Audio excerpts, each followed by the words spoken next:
The great chamber of the Galactic Council was silent as Ambassador Daniel Wright walked toward the central podium. His footsteps echoed against the polished stone floor, each step carrying the weight of 8 billion human souls. Around him, 347 alien delegates watched from their elevated seats, their eyes and sensory organs fixed upon the lone human standing at the heart of galactic power. Daniel was 53 years old. His hair had turned gray at the temples during his 12 years of service to humanity among the stars. He had learned to read alien faces, to understand the subtle movements of mandibles and tentacles and feathered crests that revealed what words tried to hide. Today, he saw contempt. He saw amusement. He saw the same dismissive arrogance that had greeted every human who had ever stood in this chamber. Behind him, a holographic emblem of Earth rotated slowly. A small blue world, fragile and beautiful, floating in the endless darkness of space. The aliens called it a backwater. A primitive rock inhabited by violent apes who had stumbled into space travel barely 2 centuries ago. They tolerated humanity's presence in the council the way one might tolerate a child at an adult gathering. With impatience and condescension, High Arbiter Kithros presided over the assembly from his throne of living crystal. He was an insectoid being, 7 feet tall, with a carapace that shimmered with bioluminescent patterns. His species had ruled the council for 10,000 years. They had watched empires rise and fall, had seen civilizations bloom and wither, and they considered themselves the rightful guardians of galactic order. Ambassador Wright, Kethers said, his voice clicking through the universal translator. You have requested this emergency session. The council grants you permission to speak. Be brief. Daniel looked up at the High Arbiter without flinching. He had prepared for this moment for 3 years. Every insult, every humiliation, every broken promise had led him here. Distinguished members of the Galactic Council, Daniel began, his voice steady and clear. For 18 cycles, humanity has participated in these negotiations in good faith. We came to you as newcomers, eager to learn, willing to accept guidance. We believed that the Council represented the best ideals of civilization: justice, cooperation, mutual respect. A ripple of clicking and chirping passed through the assembly. Several delegates shifted in their seats, already bored with what they assumed would be another human plea for better treatment. We were wrong, Daniel continued. And the chamber fell silent again. He paused, letting those 2 words hang in the air. His aide, Christine Porter, stood at the edge of the chamber, her hands clasped tightly together. She was young, barely 30, but she had seen enough of council politics to understand what was about to happen. We accepted trade restrictions that crippled our expansion into new systems, Daniel said. We agreed to technological limitations that no other species endures. We allowed your inspectors into our shipyards, our laboratories, our homes.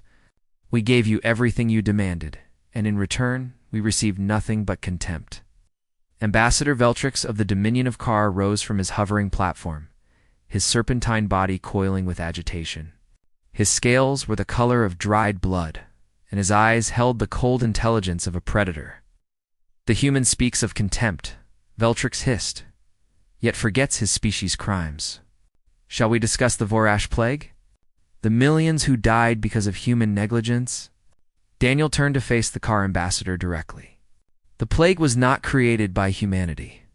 Your own investigators confirmed this. The outbreak originated in a council research facility on Theta 7, a facility that humans were forbidden from entering. Yet you blamed us anyway, because it was convenient.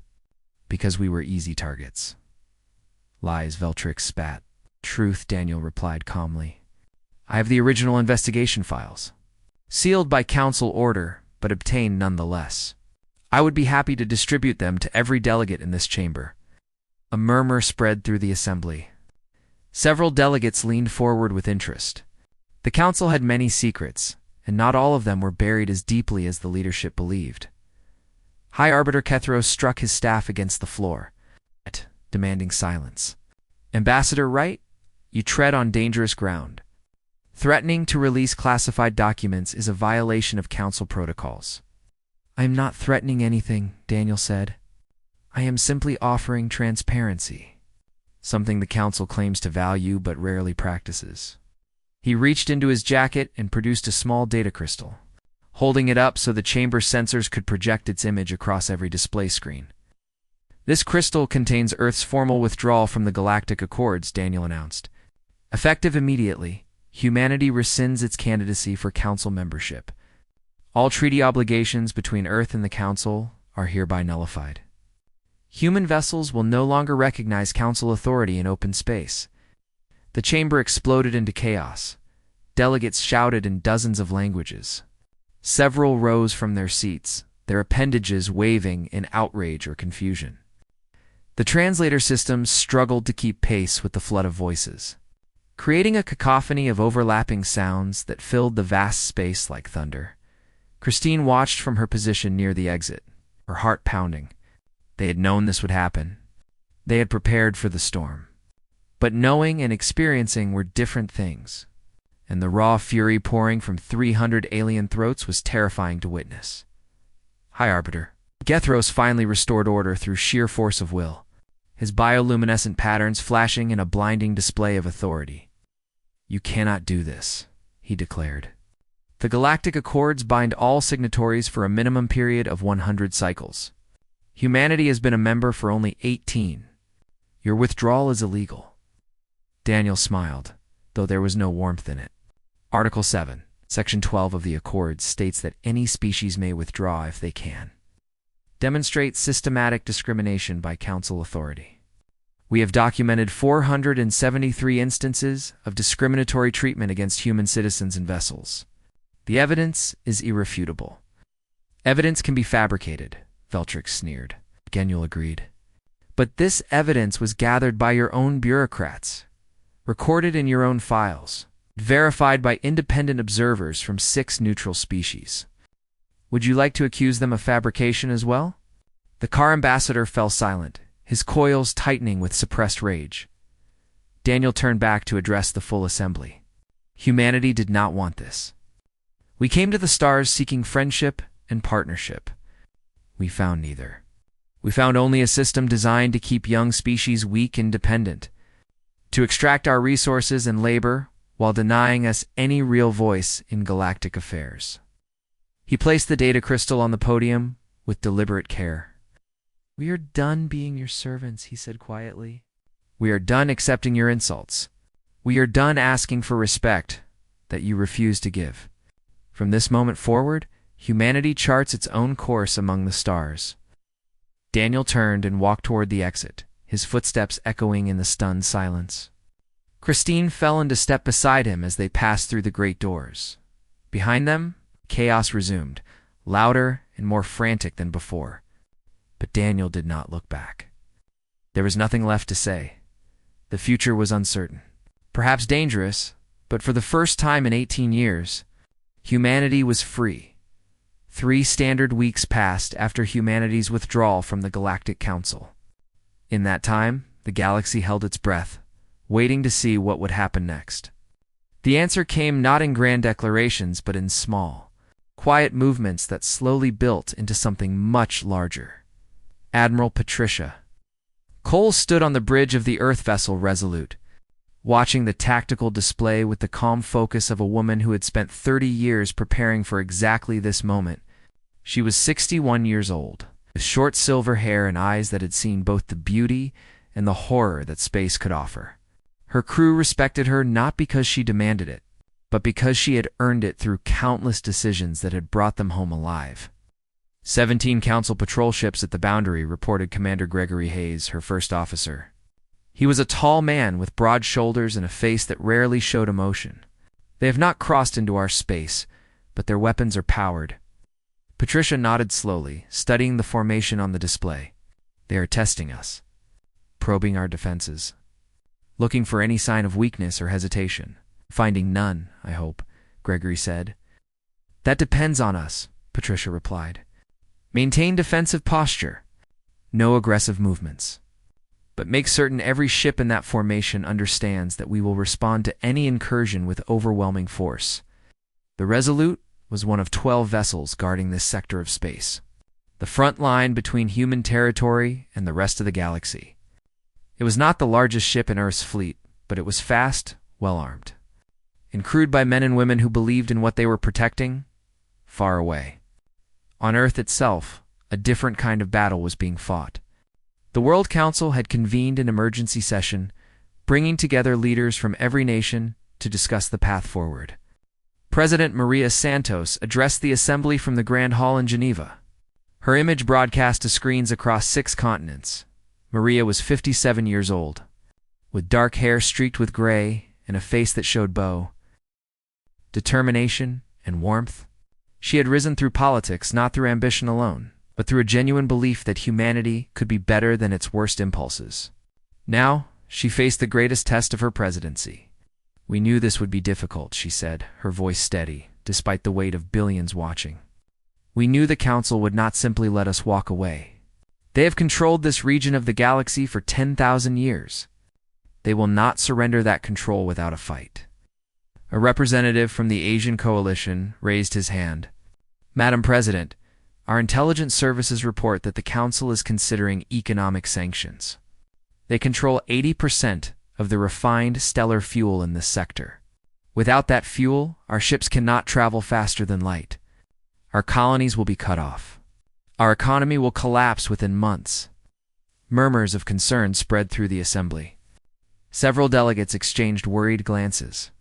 The Council's economic power was legendary, and it had destroyed civilizations without firing a single weapon, simply by cutting off their access to essential resources.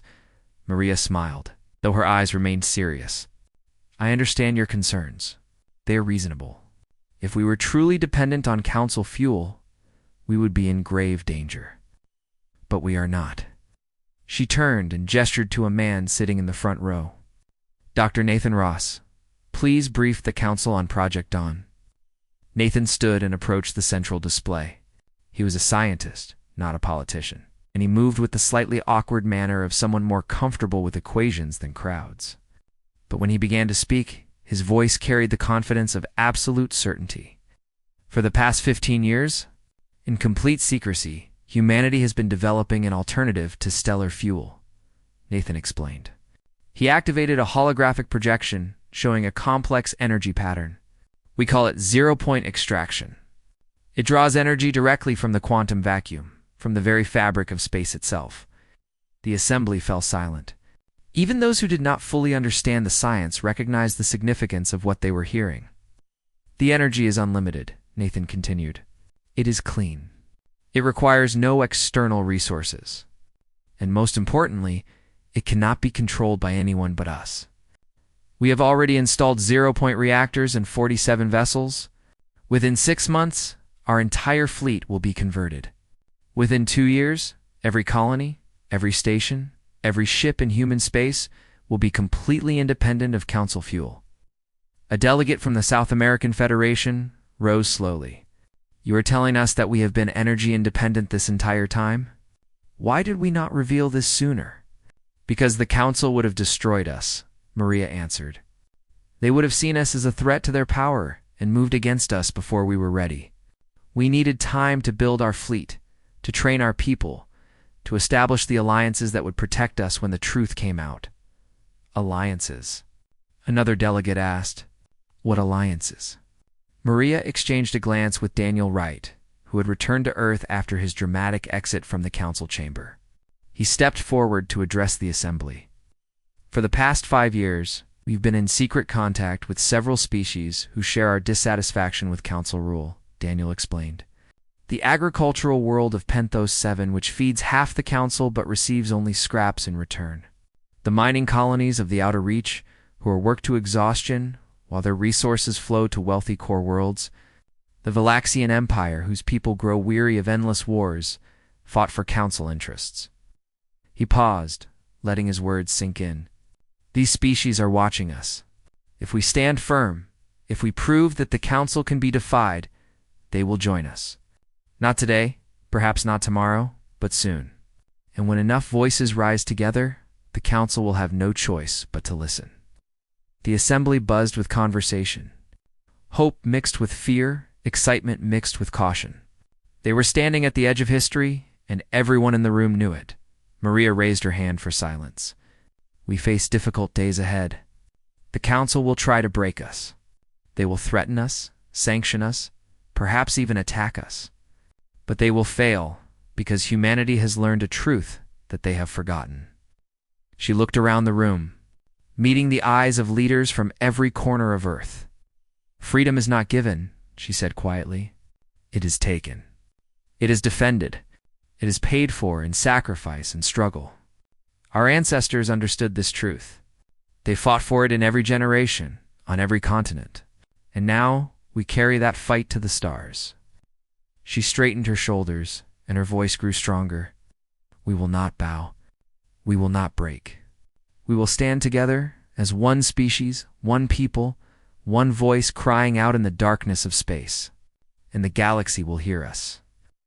The assembly rose to its feet, applause thundering through the great hall. For the first time since the withdrawal, the people of Earth felt not fear, but hope. The storm was coming, but humanity would face it standing tall. The news of humanity's energy. Independence spread through the galaxy like fire through dry grass. Within days, every civilized world had heard the story. Within weeks, that story had transformed from mere news into something far more dangerous to the established order. It had become hope. On the agricultural world of Penthos 7, the rains fell gently across endless fields of purple grain. This world fed billions of beings across 200 star systems, producing enough food to satisfy the hunger of a dozen species. Yet its own people lived in poverty, their labor extracted by council quotas, their wealth flowing outward to distant capitals while they scraped by on the bare. Minimum needed for survival. Prime Minister Galactic sat in his simple office, staring at a holographic display that showed a human woman's face. Ambassador Christine Porter had been promoted after Daniel Wright's return to Earth, and she had immediately begun the work that humanity had planned for years. Your world produces 40% of the Council's grain supply, Christine said, her voice calm and reasonable. Without Penthos 7, the core worlds would face famine within 2 harvest cycles. Yet what do you receive in return? Barely enough credits to maintain your equipment? No representation in council decisions. No voice in the policies that affect your people. Galax was an amphibian being, with mottled green skin and large eyes that reflected centuries of evolution in the swamps of his homeworld. His throat sacs inflated and deflated slowly as he considered her words. What you say is true, he admitted. My people have complained for generations. But the Council is powerful. They have warships. They have allies. What can we do against such strength? You can stop feeding them, Christine said simply. Galax's eyes widened. A food embargo? They would destroy us. Would they? Christine leaned forward. The Council's fleet is designed to project power across vast distances. It is not designed for occupation. If you stop shipments tomorrow, they would need to send soldiers to harvest the grain themselves. They would need to process it, transport it, distribute it. The cost would be enormous, and the time required would be measured in years, not months. But during those years, my people would suffer. Your people already suffer, Christine replied gently. The question is whether that suffering has meaning. Right now, you work and sacrifice so that distant bureaucrats can grow fat on your labor. But if you stood firm, if you held out long enough for others to join you, that suffering would become the foundation of freedom. Galax was silent for a long moment. Outside his window, he could see farmers moving through the fields, their backs bent under the weight of their endless toil. He thought of his children and his children's children, condemned to the same existence unless something changed. You mentioned others, he said finally. Who else is willing to stand against the Council? Christine smiled. Let me tell you about the Outer Reach. Similar conversations were happening across the galaxy. On mining colonies where workers died young from radiation exposure. On industrial worlds where toxic waste poisoned the water while council inspectors looked the other way. On frontier outposts where settlers fought for survival without any support from the governments that taxed them, the council had maintained its power for so long by keeping these discontented groups isolated from each other. A complaint from Penthos 7 never reached the ears of miners in the Outer Reach. A protest on one world was crushed before news of it could inspire. felt similar action elsewhere. But humanity had spent years building secret communication networks, connecting the dots that the Council had worked so hard to keep separate. High Arbiter Kethros watched intelligence reports with growing alarm. His compound eyes scanned screens filled with intercepted messages, surveillance footage, and analysis from his most trusted advisors. The picture they painted was deeply troubling. The humans are spreading sedition, he said to the Council's military commander, General Thorn of the Valaxian Empire. They are turning our own subjects against us. Thorn was a towering figure, nearly 8 feet tall, with thick gray skin and forearms that could crush stone. His species were warriors, bred for combat over thousands of years. They served the Council because the Council had given them purpose, enemies to fight, wars to win. Gosh. Sedition can be crushed, Thorn said, his voice rumbling like distant thunder. Give me 3 battle groups, and I will silence the humans permanently. It is not that simple, Kethros replied. The humans have built Relat ion ships across dozens of worlds. If we attack them directly, we risk pushing those worlds into open rebellion. We must be more subtle. Subtlety is not my strength, Thorn admitted. No, Kethros agreed. But it is mine. He gestured to a star map showing the positions of human vessels. We will begin with economic pressure. Cut off their trade routes, isolate their colonies, starve them slowly. When they grow desperate, they will make mistakes. And when they make mistakes, we will be ready to strike. But even as Kethros laid his plans, doubts gnawed at him. The humans had surprised him once with their withdrawal. They had surprised him again with their energy independence. What other secrets were they hiding? What other preparations had they made? For the first time in his long career, the High Arbiter felt something unfamiliar. He felt uncertain. On the frontier world of New Haven, a young human woman named Lisa Hendricks stood before a crowd of mixed species. She was a teacher by training, but circumstances had transformed her into something else entirely. A speaker. A voice for the voiceless. They tell us we are weak, she said, her words translated into a dozen languages. They tell us we are primitive, backward, unworthy of respect. They tell us that the only way to survive is to accept their rule, their laws, their vision of what the galaxy should be. The crowd listened in silence. Humans stood beside amphibians from Penthos 7, miners from the Outer Reach stood beside merchants from the trading colonies. Different species, different histories, but united by a common frustration. But we know the truth, Lisa continued. We know that their power depends on our submission. We know that their wealth comes from our labor. We know that their order is built on our backs, maintained by our fear, sustained by our silence. She raised her fist, and the crowd stirred. No more silence, she declared. No more fear. No more submission. The humans have shown us that the Council can be defied. Now, it is our turn to decide. Do we continue to serve masters who despise us? Or do we stand together and build something better? The cheering began slowly, but it grew until it echoed across the settlement. Carried by voices of a dozen different species united by a single dream, the seeds of rebellion had been planted. Soon they would bloom. The Council fleet assembled in the neutral zone. 300 warships representing the combined military might of a dozen species. They were the largest armada gathered in a century, their hulls bristling with weapons capable of reducing planets to ash. Their target was clear, their purpose undeniable. They had come to destroy humanity. Admiral Patricia Cole studied the enemy formation from the bridge of the Resolute, her expression revealing nothing of the tension she felt. 47 human vessels faced 300 Council ships. The mathematics were brutal, the odds seemingly impossible.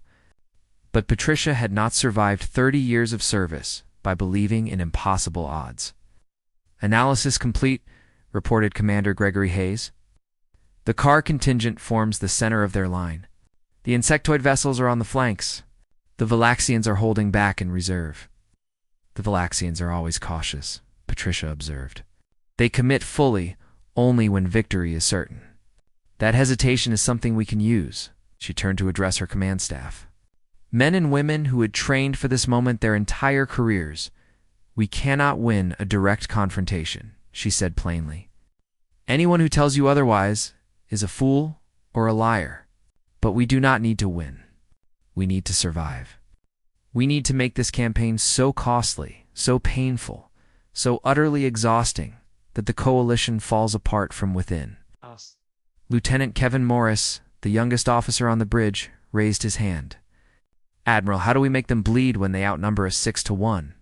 Patricia allowed herself a small smile. We do not fight their war. We fight ours. Hit and run. Strike and fade. Never engage on their terms. Never give them a target they can pin down and destroy. She pointed to the tactical display, highlighting a cluster of icons near the mining colony of Helios Station. Their first objective will be Helios. It provides 30% of our refined metals. They expect us to defend it conventionally, to form a line and let them grind us down. We will not give them that satisfaction. The orders went out across the fleet. Human vessels scattered into the asteroid fields and debris clouds that littered this region of space. They disappeared from sensors, becoming ghosts in the darkness between stars. Captain Stephen Burke commanded the destroyer Defiance. One of 3 ships assigned to the Helios sector, he was 34 years old, born in a colony dome on Mars, raised in the shadow of humanity's expansion into space. His crew was young, eager, and absolutely loyal. Enemy assault group approaching, reported his sensor officer. 5 car cruisers, 12 support vessels. They are moving in standard formation. Stephen studied the display, looking for weaknesses.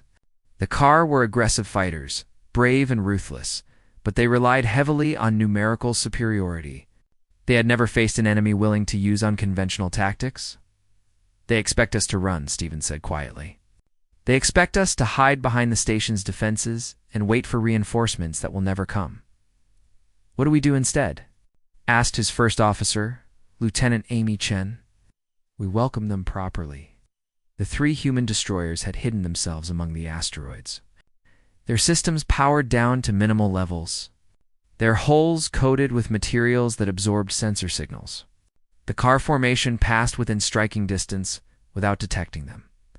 All batteries, Stephen ordered calmly. Fire at will. The ambush was devastating. Energy beams lanced out from 3 directions simultaneously, catching the car completely by surprise. Their lead cruiser exploded before its shields could fully activate. The second cruiser took multiple hits to its engine section, leaving it spinning helplessly through space. The remaining car ships scrambled to respond, but the human destroyers were already moving, weaving through the asteroid field at speeds that seemed reckless. The car fired blindly, their weapons striking stone and ice instead of their intended targets. The battle lasted 11 minutes. When it ended, 2 car cruisers were drifting hulks, and a third was fleeing toward Council space, trailing plasma from a dozen wounds. Human losses were 0. News of the engagement spread instantly through the galaxy. The Council had expected humanity to collapse before their overwhelming might. Instead, the humans had drawn first blood. High Arbiter, Kethros, received the report in his private chambers, his mandibles clicking with barely suppressed rage. Ambassador Veltrix coiled nearby, his serpentine body rigid with tension. This changes nothing, Veltrix insisted. One skirmish does not win a war. We still have 300 ships. They have fewer than 50. Numbers mean nothing if we cannot bring them to battle, Kethros replied. The humans fight like shadows. They strike from nowhere and disappear before we can respond. Then we destroy their hiding places, burn the asteroid fields, obliterate the debris clouds, leave them nowhere to hide. And while we waste time and resources on such a campaign, what happens to our coalition? Kethros gestured to a political map showing the Council's member species. The Valaxians grow restless. The Methane Collective questions why they should spend their ships in a conflict that does not benefit them. Even our own people whisper that this war was a mistake. The weeks that followed proved Kethros right to worry. Human raiders struck supply convoys, destroyed fuel depots, and disrupted communication networks. They never stayed in one place long enough to be cornered. They never accepted battle on unfavorable terms. And every victory, no matter how small, was broadcast across the galaxy, On Penthos 7, Prime Minister Galax watched footage of a car battleship limping home after an encounter with human forces. The mighty warship, pride of the Dominion fleet, looked broken and defeated. Around him, his advisors murmured with growing excitement. "If the humans can do this," one said, "perhaps the Council is not as invincible as we believed." Galax nodded slowly. "Send a message to Ambassador Porter. Tell her that Penthos 7 is ready to discuss terms." Similar messages arrived from worlds across the galaxy. The Outer Reach colonies declared their support for humanity. The trading stations of the Frontier Zone announced they would no longer service Council vessels. Even within the Valaxian Empire, voices began calling for withdrawal from the coalition. General Thorn stood before his assembled commanders. His forearms crossed over his massive chest. He had served the Council for 40 years, had led their armies to victory in a dozen campaigns, but he had never faced an enemy like this. "We are losing," he said bluntly. "Not battles, but something more important. We are losing the story. The humans have made themselves into symbols of resistance. Every time we fail to crush them, that symbol grows stronger, and we must crush them completely," one commander suggested. "Launch a full assault on Earth itself." "And if we fail?" Thorn asked. "If the humans have prepared defenses we do not expect, if their allies join the fight, we would not merely lose a battle. We would prove that the Council can be defeated. Every species we have ever conquered would rise against us." He turned to stare out the viewport at the stars beyond. "I wonder," he said quietly, "if we have not already lost. Not to human weapons, but to human ideas. They have reminded the galaxy what freedom feels like. That is a fire that cannot be extinguished by any fleet, no matter how powerful." His commanders exchanged uneasy glances, but said nothing. The truth of his words hung heavy in the air, undeniable and terrifying. The fire was spreading, and nothing could stop it now. 6 months of war had exhausted both sides. But the Council was breaking faster than anyone had predicted. The great coalition that had seemed so powerful now cracked along fault lines that had existed for millennia, but had been hidden beneath the surface of enforced unity. The Valaxian Empire withdrew first. General Thorn stood before his emperor and spoke truth that no one wanted to hear. "We have lost 400 vessels," he reported. 12,000 of our finest warriors are dead. And what have we gained? Nothing. The humans still fight. Their allies grow stronger every day. This war serves the Council's interests, not ours." The emperor, ancient and tired, listened in silence. He had ruled for 80 years and had seen the Council's power used to suppress his own people's ambitions countless times. The war against humanity had been sold as a necessary action to maintain galactic order. Now it looked like something else entirely. A desperate attempt by the Council to maintain control over species who no longer wished to be controlled. "Withdraw our forces," the Emperor commanded. "Let the Council fight its own battles." The news hit the coalition like a hammer blow. The Valaxians were the Council's military backbone, providing 40% of the fleet's combat power. Without them, the remaining forces were spread dangerously thin. The Methane Collective followed days later, their ambassador delivering a brief statement before the Council chamber. "Our people see no benefit in continuing this conflict. We have our own concerns, our own challenges. We wish humanity no harm and will not sacrifice our children in a war they did not choose." Other species began making similar announcements. The coalition crumbled piece by piece, each departure weakening the whole, each withdrawal encouraging others to follow. "High Arbiter." Kethros watched his empire dissolve with something approaching despair. He had served the Council his entire life, dedicated himself to maintaining the order that had brought stability to 1,000 worlds. Now that order was collapsing. He could do nothing to stop it. Ambassador Veltrix slithered into his chambers, his scales dull with stress and exhaustion. "We must negotiate," the car representative hissed. "We have no choice. The humans have won." "We have not lost," Kethros insisted, though his words lacked conviction. "If we hold firm, if we rally our remaining forces, ... "What remaining forces?" Veltrix interrupted. "The Valaxians are gone. the collective is gone. Half our member species are in open communication with the humans. We stand alone, High Arbiter, surrounded by enemies we ourselves created through centuries of arrogance. Before Cathros could respond, the chamber doors opened. General Thorn entered, but he was not alone. Behind him walked representatives from 12 species, including Prime Minister Galax of Penthos 7 and commanders from the Outer Reach colonies. They moved with the confidence of people who knew they held all the power. "What is the meaning of this?" Cathros demanded. Thorn stepped forward, his massive form casting a shadow across the High Arbiter's desk. "A new alliance has formed," he announced. "We call it the Free Trade Compact. We recognize humanity as a founding member and equal partner. We reject the Council's authority over our internal affairs, our trade, our development, and our futures." Cathros stared at his own military commander in disbelief. "You serve the Council. You have sworn oaths." "I served an ideal," Thorn corrected. "Order, stability, peace. But the Council abandoned those ideals long ago. It became nothing more than a tool for the powerful to exploit the weak. The humans reminded us of what we had forgotten. That true peace cannot be built on injustice. That true stability requires true equality." He stepped aside, and Prime Minister Galax approached the High Arbiter's desk. "For generations, my people fed your empire," Galax said, his voice calm but firm. "We asked for nothing but fair treatment. We received only contempt. Now we take back what should always have been ours: the right to decide our own destiny."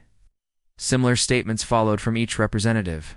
Species that had been silent for centuries finally spoke, their grievances pouring out in a flood of accumulated pain and anger. Cathros listened in silence, unable to defend what could not be defended far away. On Earth, President Maria Santos received word of the Council's collapse.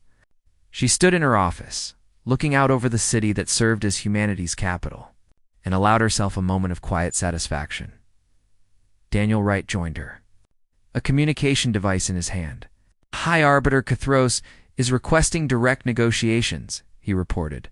"He wants to discuss terms for a new relationship between the Council and the Compact." "What kind of terms?" "Full recognition of the Compact as an equal partner in galactic affairs. Trade agreements based on mutual benefit rather than extraction. A complete restructuring of the Council's governance to include voices from all member species." Maria nodded slowly. "They are offering everything we demanded when we withdrew. Everything they said was impossible. Amazing what becomes possible when the alternative is total collapse." Daniel observed with a slight smile. Maria turned to face him. "We have accomplished something remarkable. But it is only the beginning. Building a new order will be harder than tearing down the old one. There will be setbacks, conflicts, disagreements among our allies." True. Daniel agreed. "But we face those challenges as equals, not as subjects begging for scraps from our master's table. That makes all the difference." That evening, Maria addressed the people of Earth and the member worlds of the Free Trade Compact. Her image was broadcast to billions of beings across thousands of light years, united by a common dream. "We began this journey 18 months ago," she said. "We walked away from a system that refused to respect us, that demanded our submission while offering nothing in return. Many said we were foolish. Many said we would fail. Many said the Council could not be challenged." She paused, looking directly into the cameras. "They were wrong. Not because humanity is stronger or smarter or better than other species. We succeeded because we remembered something that the Council had forgotten. That freedom is not a gift granted by the powerful. It is a right claimed by those brave enough to demand it. Today we begin building something new. A community of equals. A partnership based on respect and mutual benefit. A future where every species, no matter how young or how small, has a voice in the decisions that affect their lives." Her voice strengthened as she delivered her final words. "We do not know what challenges lie ahead. We do not know what storms we will face. But we know that we will face them together, standing side by side, bound by something stronger than treaties or trade agreements. Bound by the belief that all beings deserve dignity, that all peoples deserve freedom, that the galaxy belongs not to the powerful few, but to everyone willing to reach for the stars across human space.